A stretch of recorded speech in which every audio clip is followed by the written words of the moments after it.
write the elephant dictionary. We know of 73 vocalizations they make. We're missing 99% of the program. This is a program that's been going on a long time.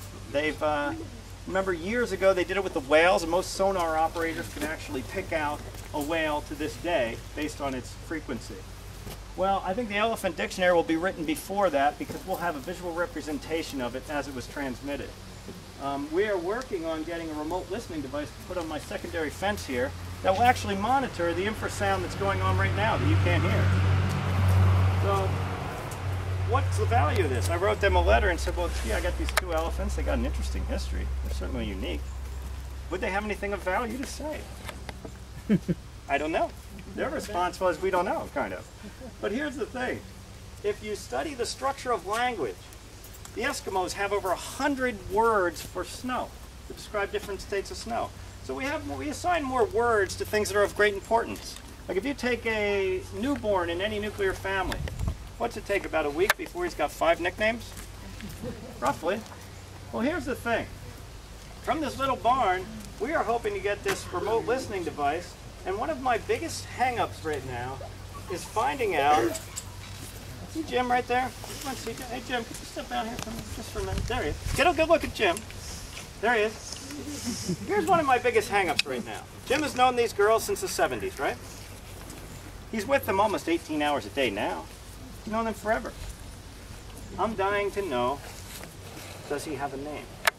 If you study the structure of language, well, and if things are of importance, you should have a name. It'll be pretty darn insulting if he doesn't have one at this point. But even from this little barn in Hope, Maine, we're working on doing that. And what they do is they put up to a spectroscope, which is a visual representation of sound. So you've taken a look at Jim, and those of you that don't know a spectroscope, it's basically like an EKG monitor. It kind of goes up and down. And we were deducing, well, what about our elephants? And we thought, well, if Jim's name comes up in conversation, there should be a visual way to look at it.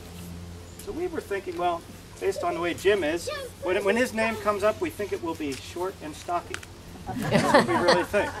But my point is with all this, it's all very possible, and there are people working on this right now. But with this acoustic fat, there's a lot of smart guys got acoustic fat. What do we think of when we think of smart guys? There could be a visual clue. I'd like to throw this out there. Anyone? Surfers.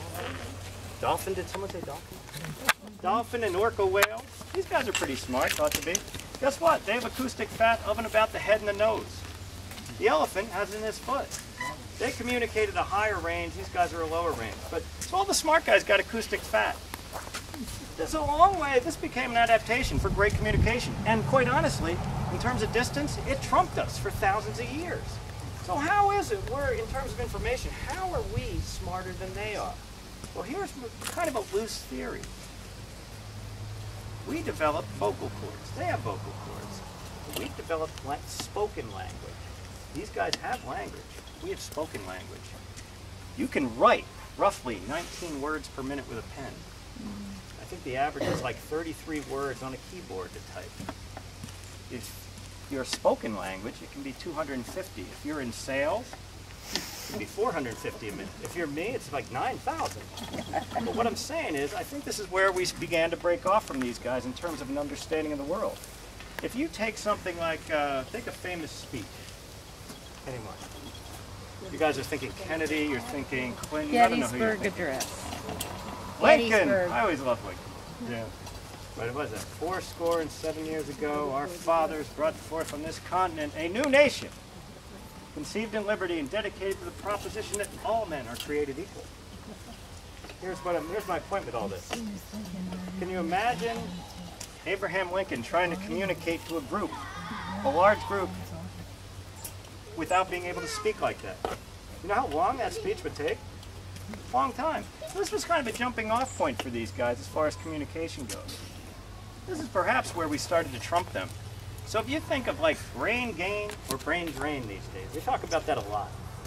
In other words, if you move to like a city where things are very progressive, things are happening, they say it's a brain gain. There are more theories, there are more people moving in, there are more things to experiment with. In terms of the elephant, I kind of wonder, what is going on with these guys? They have a tough life. They've been poached. Now they have all kinds of difficulties mentally. What we're doing when we poach these guys, we're breaking up a society. We're breaking up culture that gets passed down to the matriarchs, from the matriarchs. So we now have these herds that are developing, and we're seeing all kinds of things that no one's ever seen before.